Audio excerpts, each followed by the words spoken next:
सत्यप्रकाश मंचरकर, नई पनवेल, मुंबई। ये कैसे माना जाए कि पुनर्जन्म सत्य है? इसके ठोस वैज्ञानिक प्रमाण है क्या? नहीं, मैं तुमको प्रमाण दे दूं तो इसका क्या प्रमाण है कि तुम मेरी भी बात मान जाओगे और फिर तुम कहोगे जी कि मैं नहीं मानता। तो ना मानना चाहे कोई तो उसको हम प्रमाण क्यों देवें? और अगर आप प्रमाण ही ढूंढना चाह रहे हो तो मैं एक सुझाव देती हूँ, या तो आप स्टैनफोर्ड यूनिवर्सिटी में जहाँ ये रिसर्च हुई है, डॉक्टर इएन स्वेंसन जिन्होंने इसके ऊपर 5000 केसेस को उन्होंने वैलिडेट वेरीफाई किया है, जहाँ इन लोगों को उनके पूर्व जन्म याद आ गए और ऑथेंटिकेट करने के लिए वो उन सब जगहों में गए हैं। पर तुम्हें प्रमाणों की जरूरत क्यों? ये तो खुद ढूंढो ना, तुम ध्यान में ढूंढो और प्रतिप्रस्व करो। Go back in your own unconscious mind, look where these memories are stored. ये ज़्यादा बेहतर रहेगा। मैं बोल दूं होते हैं, उससे तुम्हारा जीवन में क्या बदलाव आएगी? मैं कहूँ नहीं होते हैं, तो उससे क्या फर्क पड़ जाएगा? तो सिर्फ वो प्रश्न नहीं पूछना चाहिए जिसका हम सिर्फ एक टेम्परेरी जवाब सुन के हाँ या ना, और जो हम मान रहे हैं उसकी पुष्टि करना चाह रहे हैं। अच्छा ये रहेगा जन्म है या नहीं, इसके ऊपर विचार किया जाए। तो मेरा सुझाव है कि श्रीमद् भगवद गीता पर जो मैंने बहुत डिटेल से कमेंटरी करी है उसको आप पढ़ें या सुनें। वो ऑनलाइन भी है, यूट्यूब में भी है, किताब मंगा सकते हैं। 3 भाग में हिंदी में, 2 भाग में अंग्रेजी में वो छपा है। तो इसमें जो दूसरा अध्याय है, जो 13वां अध्याय है, इन सब अध्याय में इसी विषय के ऊपर चर्चा हुई है।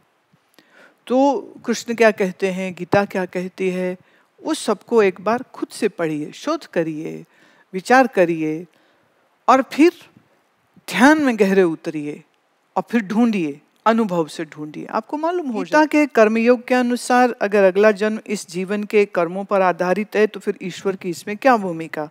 क्या ईश्वर किसी की नियति बदल सकते हैं या फिर ईश्वर एक काल्पनिक धारणा है? वैसे आपने अपने प्रश्नों में शुरुआत में ये लिखा है कि मैं 95 से आपका अनुयायी हूँ। मेरे बहुत से प्रश्न आपको सुनने से हल हो गए हैं, पर फिर भी मेरे इन प्रश्नों को भी ले लें।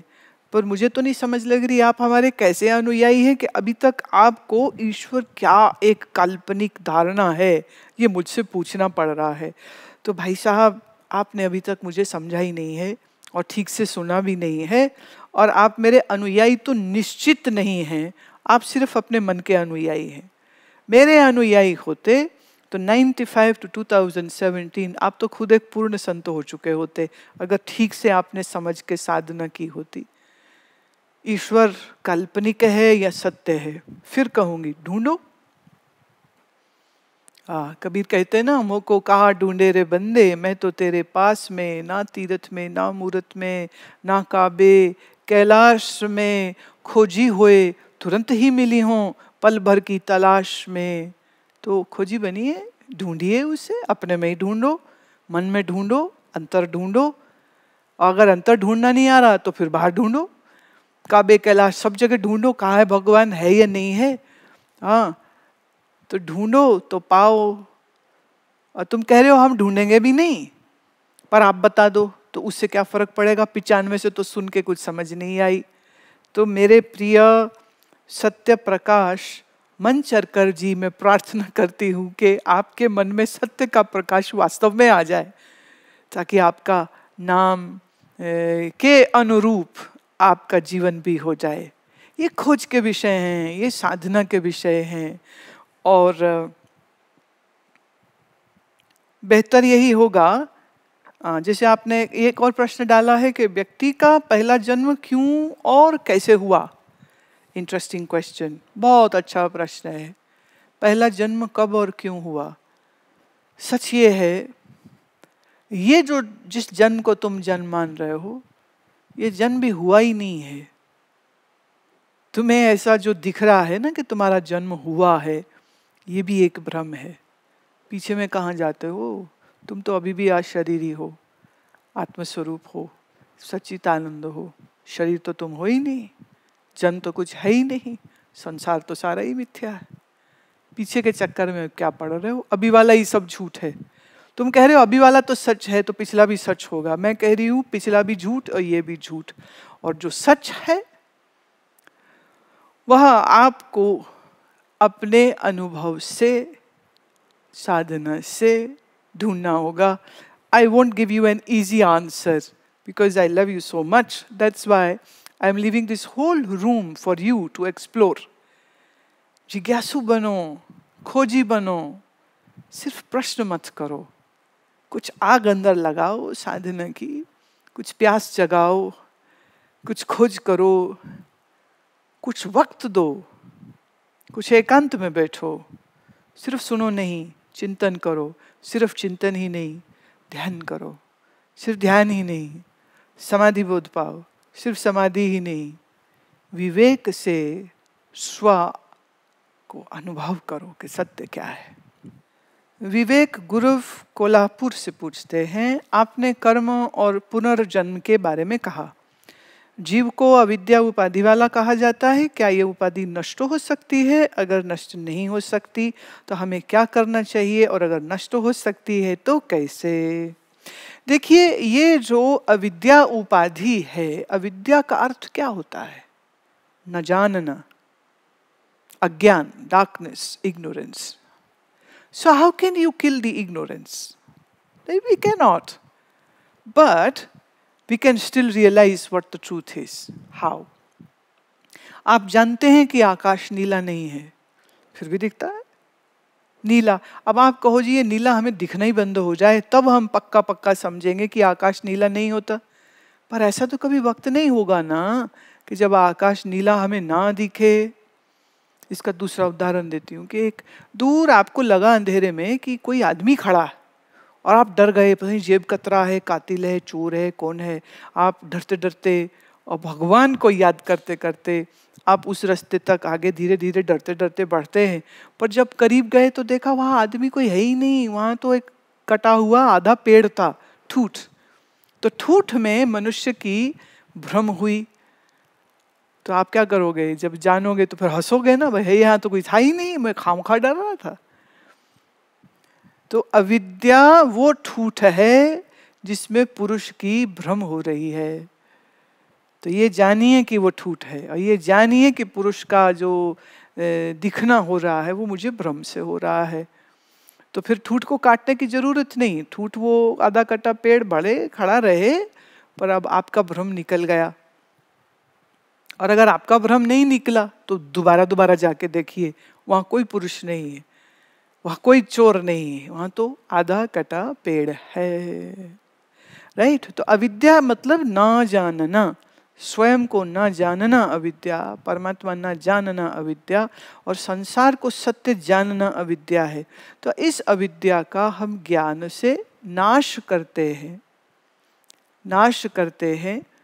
लेकिन जो मन है, जो संसार है, इसकी प्रतीति थोड़ी बंद हो जाएगी, वो तो होती रहेगी। लेकिन आपके ज्ञान से आप ये जान गए, एक, मैं मन वाला जीव नहीं हूँ।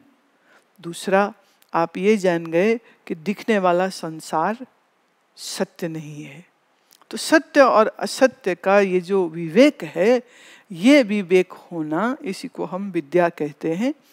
परंतु अविद्या का नाश अंतःकरण में तो हो सकता है, पर जिस अविद्या से ये सब जगत की प्रतीति हो रही है, वो मूल अविद्या नष्ट नहीं होती, न ज्ञान से न ब्रह्म ज्ञान से, वो तो बनी रहती है। पर फिर हमारा भ्रम दूर हो गया ना कि वहाँ चोर कोई नहीं, तो हमारा डर गया, अब ठूठ खड़ा रहे। हमको समझ आ गई कि जिस सांप को हम देख के डर रहे थे वो सांप तो है ही नहीं, वहाँ तो रस्सी है। तो अब हम रस्सी को जलाएं, काटे, फेंकें, तब सर्प का डर परमानेंट जाएगा, या सिर्फ समझ लें तो रस्सी तो पड़ी रहेगी। परंतु अब हमें वो सांप की तरह नहीं दिख रही, अब हमें डर नहीं लग रहा। तो मूल अविद्या नष्ट नहीं होती, और तूल अविद्या जो हमारे मन में अपने स्वरूप के लिए है वो दूर की जा सकती है।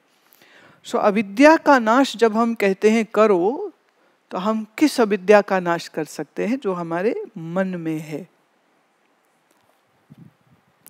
तेजस वघेला नडियाड गुजरात से पूछते हैं, योग और तंत्र में क्या अंतर है, दोनों का विवरण संक्षेप में कहिए।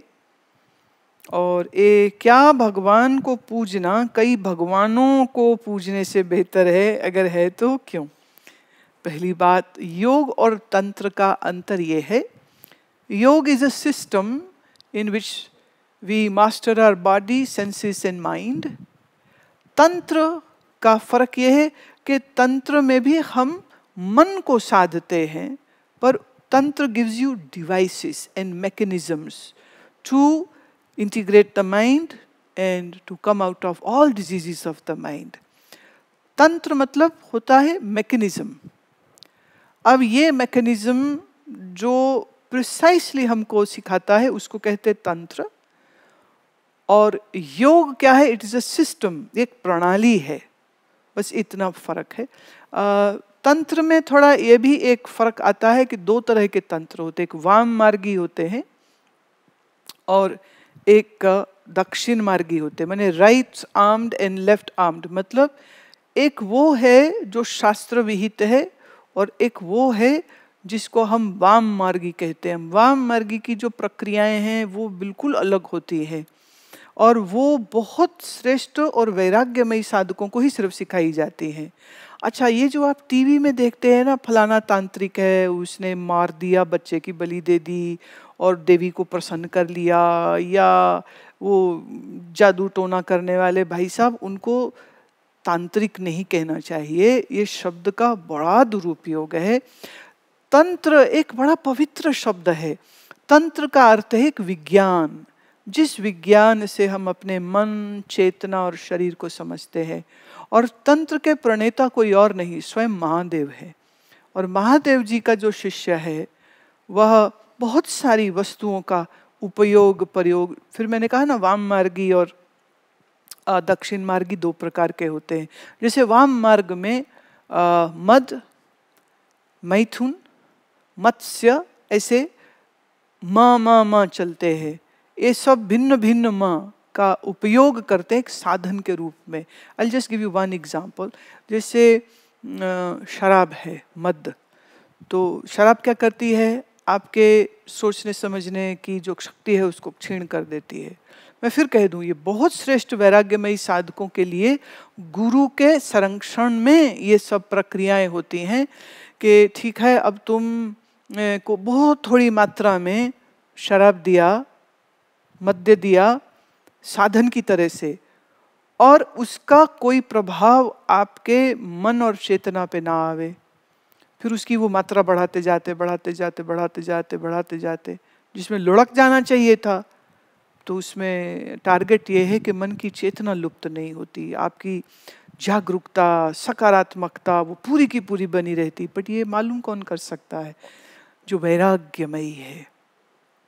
कई लोगों ने इन बातों को समझा नहीं। तो जैसे मद पर प्रयोग होता है, ऐसे भांग पर उन्होंने प्रयोग किए हैं, ऐसे जहर पर प्रयोग किए हैं, सांप के जहर पर प्रयोग किए हैं। और ये भिन्न भिन्न प्रयोग भय, इंटॉक्सिकेशन से बाहर आने के लिए, फिर under an able guidance of a guru it is all done. तो लोगों को ये तो समझ आई नहीं कि ये क्यों कर रहे हैं, बस ये समझ आई कि अच्छा शराब पीते, तो धारणा बन गई कि तंत्र वाले तो शराब पीते हैं तो गलत होता है, तंत्र वाले तो ये करते हैं ये भी गलत होता है, तंत्र वाले वो करते हैं वो भी गलत होता है। तो वाम मार्गियों के जो साधनाएं हैं उससे समूचे तंत्र को लोगों ने हीन दृष्टि से भी देखा, तो ये उनका अज्ञान है। प्रचलित जो है वह तंत्र की जो विद्याएं हैं वो मंत्र बेस्ड है, देवी उपासना है, शिव का उपासना है, प्राणायाम है, अनुष्ठान है, जप है, बहुत सारी जो टेक्निक्स जिसमें इन्वॉल्व होती हैं उसे हम तंत्र कहते हैं। उसका सबसे बढ़िया ग्रंथ विज्ञान भैरव तंत्र है। ये शैव मत के योगियों के द्वारा प्रचलित में है और ये संवाद है महादेव और उमा का, जिसमें उमा प्रश्न कर रही हैं और महादेव जी उत्तर दे रहे हैं। और बहुत सारी विधियों का जिक्र शिव करते हैं, but they are very very advanced and you need to be a pure hearted person to even understand that, and you need to be a very evolved person to master that. तो योग प्रणाली पद्धति है, तंत्र भी एक प्रणाली और पद्धति है, पर दोनों की साधनाएं अलग अलग होती हैं. तंत्र में भी right and left, there are 2 types of साधना.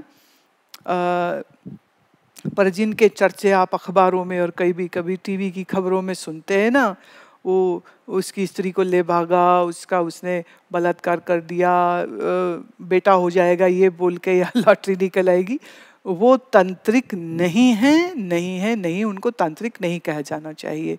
और सबसे उत्तम तांत्रिक कोई और नहीं, स्वयं शिव जी हैं, स्वयं महादेव जी हैं.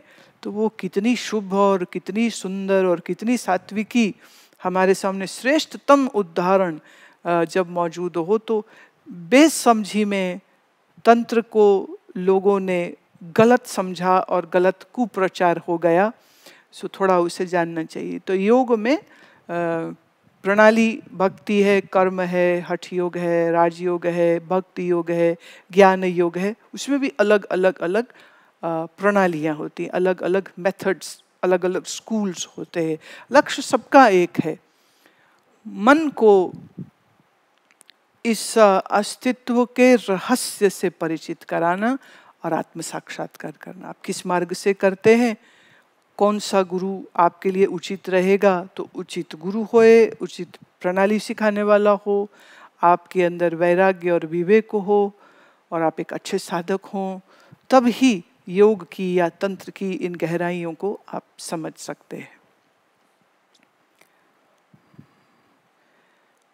आपका ये एक भाग पूछते हैं कि एक भगवान को पूजना या कई भगवानों को पूज. देखिए, भगवान तो एक ही है, वो 2-4 नहीं होता है. देवी देवता तो करोड़ों हैं, और हिंदुस्तान में ऋषियों ने तो वृक्ष से लेके पौधा और गंगा से लेके नदियाँ और समंदर तक की पूजा करी है. ग्राम देवता, कुल देवता, पितृ देवता, तो कहते सब कुछ ही देवता है भाई, सब कुछ ही देवता है. तो कर्मकांड का एक बड़ा लंबा चौड़ा सिलसिला है. पर गीता में श्री भगवान ने कहा कि जो मूलभूत प्रभु का स्वरूप है उसकी उपासना करना श्रेष्ठ है. देवी देवताओं के पूजन के चक्कर में पड़ोगे तो वो ठीक नहीं होगा. भगवान कई नहीं है, वो एक ही है. Just be clear about that. Ullas Madhukar Shende Bhandara से पूछते हैं, जिसने कभी भगवान को समझा ही नहीं, ऐसे किसी व्यक्ति को अपने आप बिना सद्गुरु के, बिना ध्यान के, बिना कीर्तन के, क्या शरीर और मन की किसी भी अवस्था में आत्म साक्षात्कार हो सकता है? अभी ये तो अजीब सी बात हो गई कि भगवान समझे ही नहीं और कीर्तन ध्यान किए ही नहीं, सद्गुरु है नहीं, तो भी क्या हो सकता है? जवाब है हाँ और ना. हाँ, ऐसे अगर पूर्व जन्म में ये सब किया है तो इस जन्म में सहज से फिर से प्रकट हो जाएगा. जैसे रमण महर्षि को हुआ, कोई गुरु नहीं पट हुआ, बुद्ध को हुआ, बिना गुरु के हुआ. और नहीं, मैं इसलिए कह रही हूँ, अगर पीछे कुछ भी नहीं किया है साधना और इस जन्म में कहे जी कि मैं तो कोई गुरु के नहीं जाऊंगा और मैं किसी से सीखूंगा भी नहीं और मैं कुछ कोशिश भी नहीं करूंगा, तो मेरा एक ही जवाब है, फिर तो बेटा कुछ भी नहीं होने वाला. Nothing is going to happen. Buddha के, रमण महर्षि के और तो और रामकृष्ण परमहंस के विशेष अनुभूतियाँ हो गई बिना किसी बाहरी सहारे के और अचानक से हो गई. ऐसे ही बंगाल की अद्भुत, तेजस्वी, ओजस्वी, शांतमयी, आनंदमयी माँ आनंदमयी, जिनका जन्म नाम निर्मला देवी था, और ये आनंदमयी माँ के भी कोई गुरु नहीं, बस अपने आप से ही भीतर से उन्हें ध्यान की अनुभूतियाँ होने लग गई. वो अपने आप से ही वो कीर्तन गाने लग गई और अपनी उस श्वेत साड़ी में घंटों घंटों वो ध्यानस्थ रहती थी. और ऐसी अवस्था उनकी रहती थी कि लोग कई कई दिन तक उनके पास बैठे रहते और वो चुप हैं और वो शांत है और वो आनंद में है और वो ध्यान में है. वो गुरु बन के उन्होंने उपदेश नहीं किया, पर जिन्होंने भी सौभाग्य से उनके दर्शन किए हैं, ऐसे सब व्यक्तियों ने अपने अनुभव मुझे बताए। मैंने भी उनको सामने से कभी नहीं मिल पाई हूँ, मेरा ऐसा सौभाग्य नहीं हो पाया, पर जो उनके करीबी रहे या जिन्होंने दूर से भी उनको देखा, सब एक बात कहते हैं कि उनका दर्शन करते ही मन ठहर जाता था। अब उनके गुरु कौन थे? आनंदमयी माँ के गुरु कौन थे? कोई भी नहीं। हाँ, किसने पढ़ाया? किसी ने भी नहीं। किसने सिखाया? किसी ने भी नहीं। लेकिन उनकी पूर्व जन्म की साधनाएं ऐसी थी कि एक समय आया और बस सब कुछ खुल गया और वो प्रतिष्ठित हुई अपने आप में, अपनी समाधि में, अपनी निजता में। पर साधारण जन को गुरु चाहिए, एक आम व्यक्ति को गुरु भी चाहिए, मार्गदर्शन भी चाहिए, भगवान क्या है सुनना भी चाहिए, समझना भी चाहिए, साधना भी करनी चाहिए। फिर एक दिन पर्दे उठ जाएंगे, राज खुल जाएंगे। पर अगर कहे कुछ भी नहीं हुए तो फिर तो कुछ भी नहीं होगा। या अभी करो या पिछली कमाई हो, ना पीछे कुछ नहीं है और अभी भी कुछ नहीं, तो nothing is going to happen. Sanjeev Bajpai Nagpur से पूछते हैं, योग वशिष्ठ में एक प्रकरण आता है कि एक सांप ने एक मेंढक को मुंह में दबाए रखा। उसी समय एक मच्छर उस मेंढक के सामने घूम रहा। क्या उस अवस्था में मेंढक उस मच्छर को खाने की इच्छा करेगा? मेरा प्रश्न ये है कि इस अवस्था में मेंढक को अपने कल्याण के लिए क्या करना चाहिए? तो ये संजीव जी, आप अपने आप को उस मेंढक की तुलना में डाल करके, और मच्छर माने संसार के विषय हो गए, तो पूछ तो ये आप अपने लिए ही रहे हैं कि वो क्या करे। मैं अब योग वशिष्ठ के इस प्रकरण को लेती हूँ कि मेंढक जो है वो तो सांप के मुंह में है, वो मेंढक के सामने आया मच्छर। हाँ, तो मेंढक जीभ का गुलाम, बुद्धिहीन, अपनी जीभ से उस मच्छर को पकड़ने की कोशिश करता है कि मैं लपक लूं, मैं खा लूं इसको। उसे ये नहीं दिख रहा कि वो खुद सांप के मुंह में है और एक घूंट भरा तो सांप के वो पेट में चला जाएगा। तो योग वशिष्ठ का ये प्रकरण ये कहता है कि हर मनुष्य उस मेंढक की ही तरह है जिसको मृत्यु रूपी सांप ने अपने मुख में जकड़ रखा है, लेकिन हमारे मन फिर भी ये संसार रूपी विषय भोग के मच्छरों को खाने के लिए दौड़ते भागते फिरते हैं। हम भूल गए मृत्यु सिर पे खड़ी है। सांप ने मेंढक को पकड़ रखा है तो मेंढक कुछ तो फील करता ही होगा ना कि भाई मैं सांप के दांत लग सकते हैं उसको, या सांप ने जोर से पकड़ा है तो वो फील कर सकता है कि मेरी घुटन हो रही, मेरे तकलीफ हो रही है। आदमी को तो ऐसी कुछ प्रतीति भी नहीं हो रही, इसलिए आम आदमी उस मेंढक से ज्यादा खतरनाक स्थिति में है। मेंढक को तो फिर दिख जाएगा शायद कि सांप के मैं मुंह में हूं। आम आदमी को कहाँ दिखता है कि हम मृत्यु के मुंह में है। वो तो सोचते कभी 50 साल बाद मौत आएगी, अभी थोड़े ना। कभी जब हम 90-95 के होंगे तब मौत आएगी, अभी थोड़े ना। तो कोई भी मनुष्य अपनी मृत्यु का दर्शन नहीं करता है, न करना चाहता है, न सोचना चाहता है, न जानना चाहता है कि मृत्यु है ही क्या। तो वशिष्ठ जी महाराज सब मनुष्यों को उस मेंढक के साथ मिला रहे हैं कि तुम सब मेंढक ही हो और कुछ भी नहीं हो, और हो मौत के मुंह में, पर मन तुम्हारा संसार की दौड़ भाग करना चाह रहा है। बहुत सुंदर प्रकरण है ये योग वशिष्ठ का, एंड आई लव योग वशिष्ठ। कभी समय आया तो योग वशिष्ठ के ऊपर ही मैं चर्चा करूंगी, जिससे सर्व लोग ऋषि वशिष्ठ के इस अद्भुत ग्रंथ का स्वाद ले सकें। विवेक, वैराग्य और ज्ञान का ये अद्भुत ग्रंथ है जिसमें वशिष्ठ जी दशरथ पुत्र श्री राम को उपदेश दे रहे हैं। राम शिष्य बन के गुरु जी से प्रश्न करते हैं और वशिष्ठ जी गुरु बन करके अपने शिष्य राम को उनके प्रश्नों के उत्तर दे रहे हैं, उनके अज्ञान का निवारण कर रहे हैं, उनके दुख को दूर कर रहे हैं। ये बड़ा सुंदर प्रकरण है। रामचरितमानस लोग पढ़ते हैं, खूब पढ़ते हैं, घर घर में पढ़ते हैं। मेरा निवेदन है सभी राम भक्तों से, कभी योग वशिष्ठ भी पढ़िए। राम कैसे एक शिष्य थे, राम अपनी जीवन लीला में कैसे उन्होंने अपने गुरु का संग करके कैसे इतना उत्तम, इतना श्रेष्ठ उनका कथन है, उनका अनुभव है, वो संसार को कैसे देखते हैं, राम ने इतना सुंदर कहा है। और उनके प्रश्नों के उत्तर वशिष्ठ जी ने इतनी सुंदर सुंदर कहानियों से दिए हैं, तथ्य दिए, योग दिया, ज्ञान दिया, पर कहानियां बड़ी प्यारी है। तो अगर आपको कहानियों का भी शौक है तो भी योग वशिष्ठ पढ़िए। They are amazing stories. Harry Potter की काल्पनिक कथाओं में अगर आपकी बड़ी रुचि होती है तो योग वशिष्ठ में कुछ एक कहानियां ऐसी हैं कि हैरी पॉटर को भी मात दे देंगे।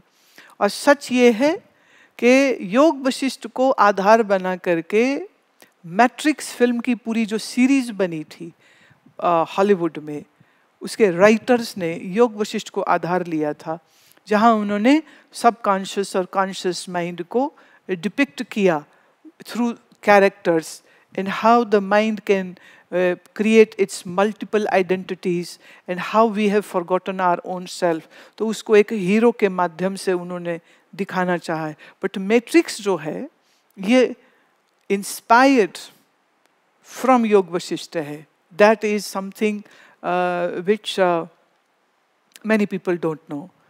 तो कथानक के रूप से, एक काव्य के रूप से, एक दर्शन शास्त्र के रूप से भी योग वशिष्ठ अति उत्तम ग्रंथ है। वेदांत और योग के बारे में तो बहुत अद्भुत अद्भुत अद्भुत वशिष्ठ जी ने कहा। सो ये ग्रंथ ऐसी ऐसी कहानियां कहता है कि मन को एक चुटकी सी भर जाता है, एक विस्मयता आती है। There would be moments of aha wow, आप यही कहते रह जाएंगे कि क्या बात कह दी वशिष्ठ जी ने। बहुत खूबसूरत योग वशिष्ठ।